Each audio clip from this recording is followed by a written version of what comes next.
Muito bem, seguindo aqui o nosso curso, seja bem-vindo à nossa aula 2, sou o professor Wellington, estou muito feliz em tê-lo aqui conosco. Muito bem, nesta aula nós falaremos sobre os títulos executivos, especificaremos os títulos executivos judiciais e extrajudiciais. Começando aqui com algumas explicações básicas sobre o título executivo, dá uma olhada aí na tela, este material, nós já tivemos a oportunidade de mencionar isso na aula passada, que o título executivo ele é imprescindível para qualquer execução, ele tem natureza jurídica dúplice, ou seja, bifronte, ele trata-se de um ato jurídico e também é um documento. Segundo o doutrinador Fred Didier, nós temos aqui que ele é um documento indispensável à propositura da ação e ao desenvolvimento válido do processo executivo. É requisito da petição inicial da ação executiva. Então, quando você estiver fazendo uma peça de OAB, por exemplo, exame de ordem, você vai mencionar que está juntando o título executivo, senão já comprometeu a sua peça aí, você não vai cair nessa. E seguindo aqui, é o documento que a lei exige para que se possa instaurar o procedimento executivo. É um requisito de admissibilidade específico do procedimento executivo. Vamos falar agora sobre os princípios da execução que norteiam os títulos executivos. E o primeiro deles, olha, já está na tela, é aquele clássico. Nulla executio sine titulo. Não há execução sem que haja um título que há em base. É necessário o título. Isso nós já falamos aqui, mas eu não canso de repetir porque você precisa saber mesmo. Isso aí tem que estar na ponta da língua. O segundo requisito é o requisito da taxatividade do título executivo. Eu já havia comentado na aula anterior que os títulos são criados por lei, não é? Então, eu preciso tomar cuidado com isso. Não há execução sem título. É nula a execução sem título. Tudo bem, é nula sem título e o título não pode ser criado de forma diversa daquela que a lei estabelece. Eficácia do título executivo. Bom, o título executivo ele tem autonomia pela sua existência. Então, neste caso, o juiz deve analisar se ele preenche os requisitos legais, se ele está de acordo com a legislação, né? Porque neste caso, se houver algum problema, nós já sabemos que é nula a execução sem título, então ele não pode ter nenhum vício formal. Nós sabemos que uma das defesas do executado é exatamente atacar a validade do título. O quarto princípio diz respeito à cartularidade. Olha, cartularidade é meio complicado falar nos dias atuais, já que estamos falando em processo digital. Mas eu preciso apresentar o documento em juízo, ele deve acompanhar a inicial. É claro que para o processo digital nós temos aí muito bem tratado no nosso Código de Processo Civil, lá no artigo 425, que fala, né, que os documentos digitalizados fazem a mesma prova que o original, e se houver alguma dúvida, o juiz pode determinar, sim, que a parte credora deposite o título original na secretaria da vara para que ali possa ser examinado, até mesmo se houver algum tipo de arguição de nulidade, de incidente de falsidade documental. Então é importante que o documento original, neste caso, seja apresentado. Se não houver nenhuma controvérsia sobre a existência e validade e correção, se tudo está correto naquele instrumento, tranquilo. Nós já tivemos também a oportunidade de falar na aula anterior que, havendo a pluralidade de títulos, eu posso juntar todos e cumular esses títulos na mesma execução. É o que estabelece o artigo 780 do Código de Processo Civil. Agora nós fazemos aqui um paralelo, uma comparação entre títulos executivos judiciais e extrajudiciais. Põe na tela aí, velho, põe na tela, vamos lá, está na tela. Então nós temos que os judiciais, já num primeiro plano, você já sabe que eles são produzidos no processo, essa é a regra. Enseja cumprimento de sentença e não execução. Olha aí, está aparecendo aí no cantinho aqui. Também o cumprimento de sentença é uma fase do processo de conhecimento, como eu falei na aula anterior sobre aquela reforma, mini reforma que nós tivemos no Código de Processo Civil em 2005, que afetou diretamente o processo de execução. E os títulos, isso é importante. Os títulos executivos judiciais, aqueles que são produzidos em juízo, estão previstos no artigo 515. Nós vimos que os títulos executivos, eles devem ser produzidos apenas por lei, princípio da taxatividade. E nós estamos encontrando lá no artigo 515 quais são os títulos executivos previstos no nosso CPC. E agora, os títulos executivos extrajudiciais, nós temos como característica em relação à sua origem, à sua natureza, eles são produzidos fora do processo. E já que o título é fora do processo, eu não tenho um processo de conhecimento prévio que iniciou. Já que o título é produzido fora do processo, eu não tenho um processo de conhecimento prévio que iniciou. Eu estou começando agora, meu primeiro contato com o judiciário. Eu tenho um título, aquele clássico exemplo, então, da confissão assinada pelo devedor e duas testemunhas. Foi produzido fora do juízo. Então eu pego esse título e olha só, vou dar entrada, não tem uma ação nova, começou agora. Então, nós estamos falando de processo de execução, tudo bem? Que seja o processo de execução. Título executivo extrajudicial, o nome do processo é processo de execução. No caso de um cumprimento de sentença, eu estou lá no processo de conhecimento e tem uma fase que continua aquele processo de conhecimento. Portanto, o processo de execução é um processo novo. Já o cumprimento de sentença é a continuação de um processo que já existia. Tudo bem? E, ainda assim, respeitando também o princípio da taxatividade, no CPC nós temos previsão desses títulos executivos extrajudiciais no artigo 784. E já vamos logo analisando quais são os títulos executivos judiciais no CPC, artigo 515. Põe na tela aí. Aqui, ó, põe aqui do lado aqui para a gente ver. Muito bem. Olha só, inciso 1, nós já temos de cara decisões proferidas no processo civil que reconheçam a exigibilidade de pagar quantia, de fazer, de não fazer ou de entregar coisa. Então, uma sentença de mérito que verse sobre a exigibilidade de uma dessas obrigações, então nós podemos ter aí um título executivo judicial. Na sequência nós temos a sentença que homologa a autocomposição. As partes firmaram um acordo, naquele acordo certamente estabeleceram obrigações. Se alguém não cumprir aquela obrigação que assumiu, essa sentença homologatória é um título executivo judicial e que pode ser executado. Decisão homologatória de autocomposição extrajudicial de qualquer natureza. Tem juiz que não gosta muito disso. Imaginem que as partes estabeleceram um acordo. Eu, tive qualquer divergência com alguém, nós celebramos um acordo por escrito.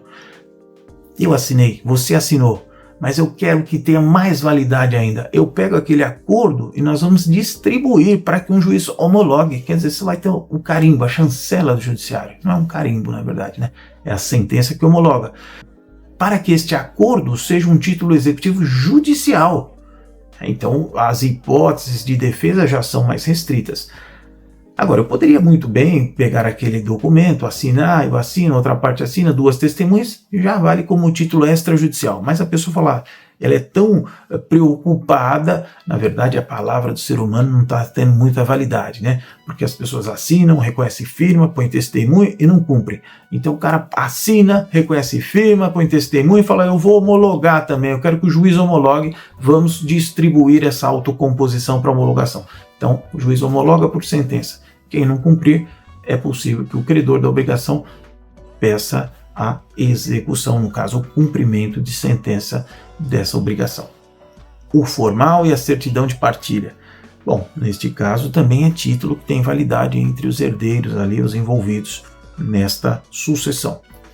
O formal de partilha, ele é constituído pelas peças principais do processo de inventário, né, e com este documento que é expedido pelo juiz após o trânsito em julgado da partilha.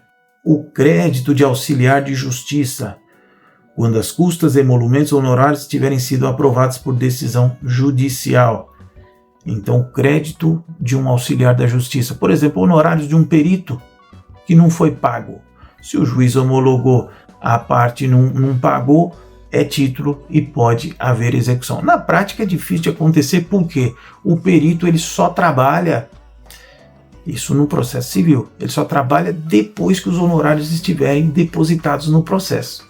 Mas vamos supor que numa situação o juiz determine que o perito inicie os trabalhos. Isso acontece muito na Justiça do Trabalho. O perito realiza o trabalho, depois ele dá sua estimativa de honorários, o juiz fixa, e se a parte que teve a atribuição do pagamento, se ela não efetuou o pagamento, então este auxiliar da justiça, que é o perito, ele tem um título em suas mãos e pode executar. Sentença penal transitada em julgado, sentença penal condenatória, nós já falamos sobre isso na aula anterior, também é título que deve ser executado, lembre-se da competência, é do juízo civil, for o domicílio do réu, do devedor, ou do ato ilícito, conforme aquilo que for mais benéfico ao credor, e sempre perante a justiça civil. Sentença arbitral. Veja, quando nós falamos aqui nessa aula comparativo, nós falamos que o título executivo judicial ele é produzido em juízo. A sentença arbitral não é produzida em juízo, né? Então podemos dizer que seria uma exceção aí a essa regra, né? Porque a sentença arbitral ela decorre primeiro de uma cláusula, de uma convenção de arbitragem. As partes combinam que se não houver consenso, se houver alguma controvérsia, que elas vão resolver através de arbitragem. Então aquilo não é resolvido perante o Poder Judiciário, mas perante um tribunal arbitral, uma Câmara Arbitral. Isso é regido por lei, a Lei 9.307 de 96. A decisão ali proferida pelo Tribunal Arbitral, portanto a sentença arbitral, se ela não for cumprida, ela é título executivo judicial e que pode então dar ensejo a essa execução. Essa previsão da sentença arbitral ser um título executivo está no artigo 31 da Lei de Arbitragem. Sentença estrangeira homologada pelo STJ, se o seu código estiver escrito STF é porque está muito desatualizado. Eu acredito que não, mas tudo bem. Decisão interlocutória estrangeira após essa execução, a concessão do exequatur pelo STJ, também, neste caso, é título executivo, tá? Nós temos uma observação interessante aí no material, tem uma olhadinha. A execução de título de crédito ou outro documento particular que a lei lhe dê força executiva, mesmo emitido no exterior, não carecerá de homologação perante o STJ, tá bom? Isso está lá no artigo 784, parágrafo 2º. Já que você está craque aí nos títulos executivos judiciais, vamos ver agora os títulos executivos extrajudiciais. Como eu havia comentado, os títulos executivos extrajudiciais são aqueles produzidos fora do juízo que dão ensejo ao processo de execução. Eles estão previstos no artigo 784 do Código de Processo Civil. Então, vamos dar uma olhada aí na tela aqui, ó. São títulos executivos extrajudiciais. Então, o inciso 1, ele traz para nós o quê? Os títulos de crédito, tá? Então, letra de câmbio, nota promissória, duplicata, debênture, cheque. Olha só, inciso 2. É claro que eu estou falando de títulos de crédito aqui, isso é matéria de direito empresarial, mas o mais importante é entender que estes títulos estejam de acordo, né, com o que estabelece a norma e que haja também inadimplemento. Nós temos no próximo inciso a escritura pública ou outro documento público assinado pelo devedor. Então, uma escritura pública é título executivo. Vamos supor que uma pessoa se comprometa, você que está estudando aí direito de família, está estudando lá alimentos, né? Alimentos, obrigação alimentar, é aquela prestação da pessoa que não pode prover sua subsistência por si, não é? Então tem alguém que é o sujeito passivo. Nós vamos ver a origem desses alimentos e você pode ter uma origem voluntária, porque os alimentos, você estudou lá no direito às obrigações, que a obrigação ela decorre da lei, da vontade das partes, decorre de ato ilícito. Nós podemos ter alimentos por ato ilícito, né? Quando alguém lesiona uma pessoa, tira a sua capacidade de trabalho, esse deve prestar alimentos a quem essa pessoa necessita, inclusive a ela mesma. A pessoa que tira a vida de outra. Então, o Código Civil, se não me engano, artigo 948, por ali, ele fala que se eu tiro a vida de alguém, essa pessoa deve prestar alimentos a quem o morto devia. Então, esses são exemplos de alimentos que decorrem de ato ilícito. Nós temos, então, como eu disse, a obrigação que decorre da vontade própria. Então, eu não cometi ato ilícito, eu não tenho filhos, tá? Então não tenho obrigação imposta pela lei, porque por lei quem tem filhos tem o dever de sustento. Mas eu me compadeci da situação de uma pessoa, de uma família, enfim, e eu quero ajudar. Uma coisa é fazer uma ajuda esporádica, outra coisa é falar assim, não, eu quero prestar alimentos e eu quero me obrigar. Eu vou lá e faço uma escritura pública, eu poderia fazer um contrato com 2 testemunhas, mas eu faço até por escritura pública. Então, neste caso, se eu me comprometi, eu não tinha obrigação, mas eu me comprometi, então eu passo a ser devedor dessa obrigação, e aí fiz por escritura, a escritura pode ser executada. Documento particular assinado pelo devedor e por 2 testemunhas também. Esse exemplo acho que eu uso bastante, aí tenho falado muito para vocês desde a primeira aula, então até mesmo para esse exemplo da pensão alimentícia, vale. Então assinou o devedor, assinaram 2 testemunhas, eu tenho um título executivo extrajudicial. Instrumento de transação, olha só, aquele acordo referendado pelo MP, pela defensoria, pela advocacia, pelos advogados dos transatores ou por conciliador ou mediador credenciado por tribunal. Então, vejam, uma coisa que não é muito comum, na verdade o nosso CPC ele vem trabalhando muito essa ideia da cooperação, e dar essa liberdade para o advogado.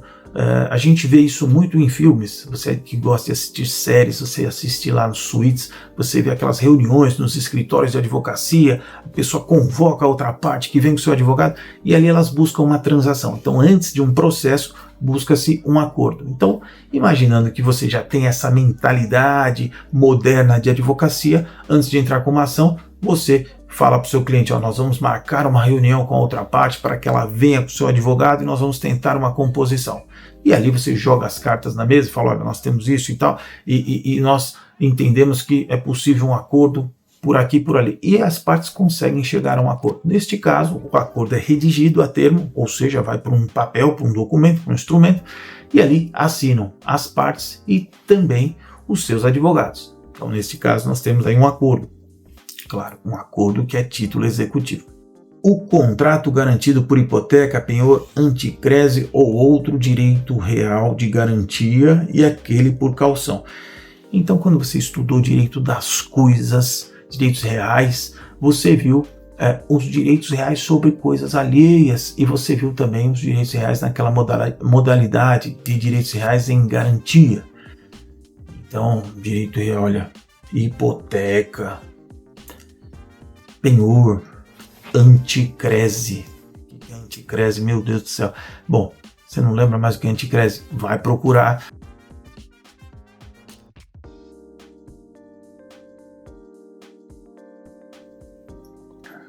Nestes casos, então, sempre que eu tenho uma obrigação que tenha garantia real, nós temos um título executivo judicial. E vocês viram que em relação ao legitimado passivo, quer dizer o titular do bem anticrético, do bem empenhado, do bem hipotecado, ele tem legitimidade para figurar no polo passivo da execução. Contrato de seguro de vida em caso de morte, também é um título executivo, você executa a seguradora. Crédito decorrente de foro e de laudêmio.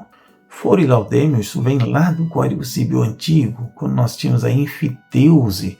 O Código Civil de 2002 proibiu a constituição de novas enfiteuses, mas as que já existiam, elas são válidas, né? Então, neste caso aqui, havendo a previsão de enfiteuse num contrato de compra e venda de imóvel, por exemplo, tanto o foro quanto o laudêmio são títulos executivos extrajudiciais. Olha só, no caso de aluguel também, olha, crédito documentalmente comprovado de aluguel de imóvel, encargos da locação, acessórios, enfim, despesas de condomínio, é título executivo extrajudicial. Eu não preciso entrar com uma ação de conhecimento. Eu tenho um contrato assinado bonitinho, vou entrar com execução. CDA, certidão de dívida ativa da Fazenda, da União, dos Estados, enfim, das entidades que são relacionadas aos órgãos públicos, que tenham créditos inscritos na dívida. Nós temos a Lei 6.830 de 1980, que é a Lei das Execuções Fiscais, ela estabelece os requisitos da CDA. Tá? Então, quando você tiver uma execução fiscal, eu preciso observar qual é o título executivo, que é uma certidão de dívida ativa, e a primeira análise que eu faço é se ela preenche os requisitos previstos na lei, tá certo? Para saber se eu tenho como atacar essa execução. Olha só, no caso de condomínio, né? Isso aqui também é uma inovação importante. Inovação, vamos dizer assim, porque é recente, tá? Nós tínhamos um problema muito sério com o inadimplemento de condomínio. Então, o inadimplemento do condomínio, ele, na verdade, as pessoas não se preocupavam em pagar o condomínio. Por quê? Porque a dívida de condomínio não era considerada título executivo. Então, o condomínio, para receber, ele precisava de entrar com uma ação de conhecimento, que tomava todo aquele tempo, não é? Para depois constituir o título, para depois executar. E é por isso que ainda existem alguns processos antigos aí de cobrança de condomínio, que agora estão aí passando aí para as fases de expropriação no cumprimento de sentença. Tá? Então, com essa possibilidade, com essa introdução das cotas condominiais como título executivo extrajudicial, não pagou, já entra, o condomínio já entra com processo de execução. O devedor já é citado para pagar, se não pagar, penhora. Certidão expedida por serventia notarial ou registro relativo a valores de emolumentos e demais despesas. É também outra coisa que na prática é difícil de acontecer, porque geralmente os cartórios não fazem nada de graça, né? Você fez o serviço, na verdade você só retira os documentos se você pagar, né? Mas se você fizer um serviço perante um cartório e não pagou, aquela certidão também tem força de título executivo extrajudicial, dando poder a essa serventia notarial de registro para entrar com o processo de execução. Eu apresentei uma escritura de compra e venda de um imóvel no registro de imóveis, paguei lá a taxa mínima de entrada, eles fizeram o registro, já está registrado na matrícula aquela transmissão e eu não paguei. Então pode ali o registrador ingressar com uma ação de execução, anexando a certidão, demonstrando que o ato foi praticado. Todos os demais títulos que estejam de alguma forma previstos em lei, né, que a lei atribua força executiva. Neste caso, nós podemos citar vários exemplos. Por exemplo, a Lei 9.514 de 97, que é da alienação fiduciária de imóveis, ela estabelece que o contrato é um título executivo extrajudicial, quer dizer, se o credor quiser executar judicialmente, ele pode. É claro que existe uma outra possibilidade de execução, que é a execução extrajudicial. Inclusive eu trato bastante desse assunto num livro que eu escrevi sobre os aspectos práticos da alienação fiduciária de imóveis. Preciso atualizar esse livro, na verdade estou escrevendo a atualização dele, mas para quem tiver interesse, vale a pena se aprofundar um pouquinho mais sobre o assunto. Este é um exemplo, termo de ajustamento de conduta que a pessoa celebra com o Ministério Público, passa a ser um título. Enfim, esses são alguns exemplos que nós podemos citar aqui. Outro exemplo seriam os honorários advocatícios que estão previstos na Lei 8.906 de 94. Uma questão importante é: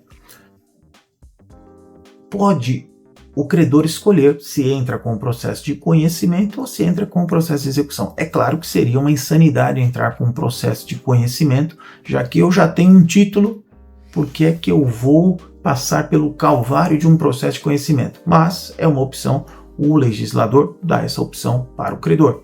Isso você confere no artigo 785.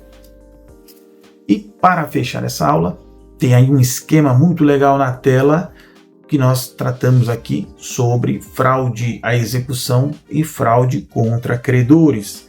Este esquema não é meu, esse esquema aqui é do professor Marcos Vinícius Rios Gonçalves, nós devemos citar a fonte aqui, é claro, um esquema muito bom, então coloco aqui para vocês examinarem. Como é que nós vamos diferenciar então? Veja lá, está na tela a diferença entre ambas. Fraude contra credores é instituto de direito material, fraude à execução, direito processual. É um defeito do negócio jurídico, no caso da fraude contra credores, e é um ato atentatório à dignidade à justiça na fraude à execução. Na fraude contra credores, a dívida já existe, mas ainda não há ação, porque se houvesse ação, nós estaríamos falando de fraude à execução. Então, o que vai diferenciar se é fraude à execução ou fraude contra credores? Existe ação? Se existe uma ação de conhecimento, ou no caso uma ação de título executivo judicial, ou execução em andamento, quer dizer, porque as ações são públicas, então não posso alegar ignorância. O que seria fraude? Eu vou dilapidar o meu patrimônio, estou vendendo, eu tenho um imóvel e eu sei que eu tenho uma execução e que vão penhorar esse imóvel, eu vou perder. O que eu faço? Eu vendo para alguém. Então, se já existe ação, fraude e execução. Se não existe ação, mas eu sei que eu tenho a dívida e que eu não vou pagar e que certamente seria acionado, vendi antes, fraude contra credores. Tá? E qual que é, na prática, a diferença? Se eu estou diante de uma fraude contra credores, para que eu tenha o reconhecimento dessa fraude, eu que sou o terceiro prejudicado, eu sou o credor, o que eu faço? Eu entro com uma ação chamada ação pauliana, uma ação de conhecimento. Agora, quando a fraude já atinge uma execução em curso, então esta ação não é necessária. Eu não falo mais em ação pauliana, mas nos autos da própria execução, eu peço ao juiz que reconheça esta fraude à execução. E quais são as semelhanças? Enfim, olha só. Tanto a fraude contra credores quanto a fraude à execução, elas geram a ineficácia do negócio fraudulento. O que muda, então, é a ação que você vai manejar aí. Fraude contra credores, ação pauliana, ação de conhecimento. Fraude e execução, faço isso no próprio processo de execução.